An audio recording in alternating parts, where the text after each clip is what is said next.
Yeah, so the Manhattan Institute published a study by Jonathan Lesser where he's arguing that the environmental and climate benefits of electric vehicles are wildly overstated and that the economic costs, particularly the burden on poor people, is underappreciated. And just a few highlights that I found really intriguing.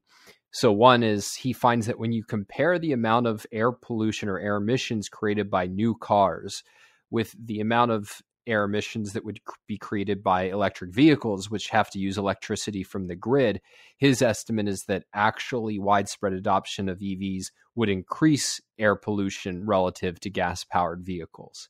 And then for CO2, his finding is that the actual net reduction you'd get from CO2 emissions, it would be a little bit, but it'd only be about 0.5% for the total US carbon emissions, which would have no climate impact and therefore no economic benefit.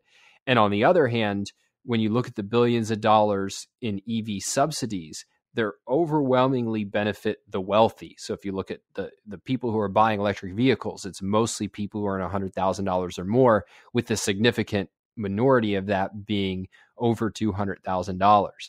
And what I find interesting about this is not exactly his analysis, which is plausible to me, but probably open to criticism. And certainly I haven't gone through it, with a fine-tooth comb. But to me, the striking thing is just how seldom you see any kind of analysis of the cost and benefits of EVs.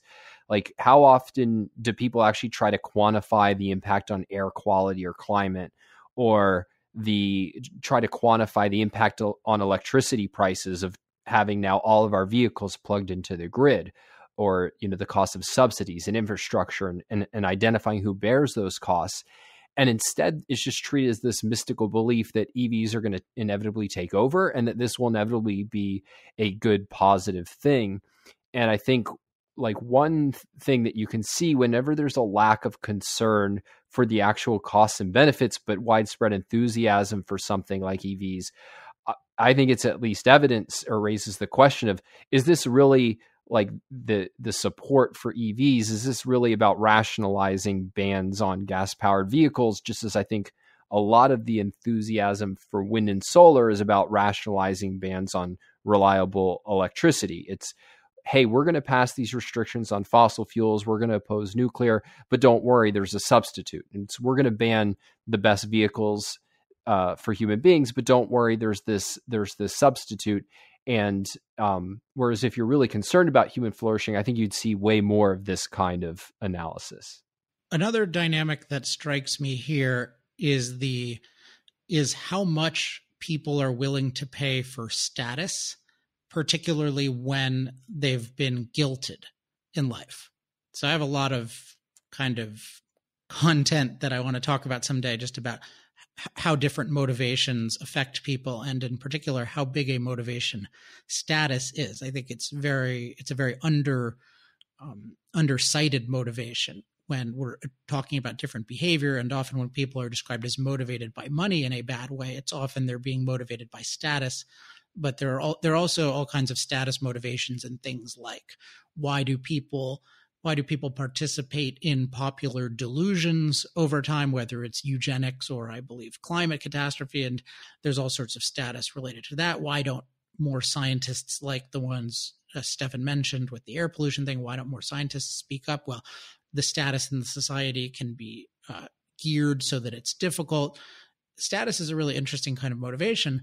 And what we find with environmental issues is that the modern environmental movement is very good at saying to people, your normal life, your default life is destroying the planet. You should feel guilty for everything you're doing, but we have a way for you to be a good person. And it's important that that way is always changing. It's not really evolving, but it's changing in a way that can lead to more and more demands. And part of that is that you criticize climate deniers, you criticize fossil fuel companies, and then you can be a good person even if you're using just as much fossil fuel energy, if not more, than everyone else. You might talk later about a story about private jets. There's just, as long as you engage in this condemnation, you're good. Or as long as you drive a Prius, you're good. Except then that's not good enough. So then you have to drive a Tesla.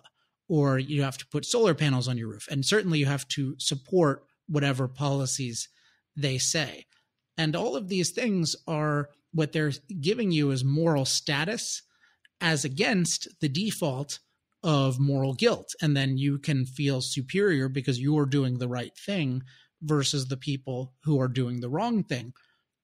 And part of what's so interesting about this is that there's nothing resembling scientific or rational thinking in terms of, are your actions actually promoting some intelligible goal in some strategic way? It's just whatever the green movement says, we do. So if they say EVs, great. If they say solar and wind, great. But there's not thought about how does this actually impact human flourishing in general, but then even the specific things that people talk about, like CO2 levels or other aspects of environmental quality. And this is a reason why people often describe the modern environmental movement as a religion. It has this quality of rituals, like performing rituals without like a clear scientific justification, but that's tied a lot to the alleviation of guilt and the acquisition of status.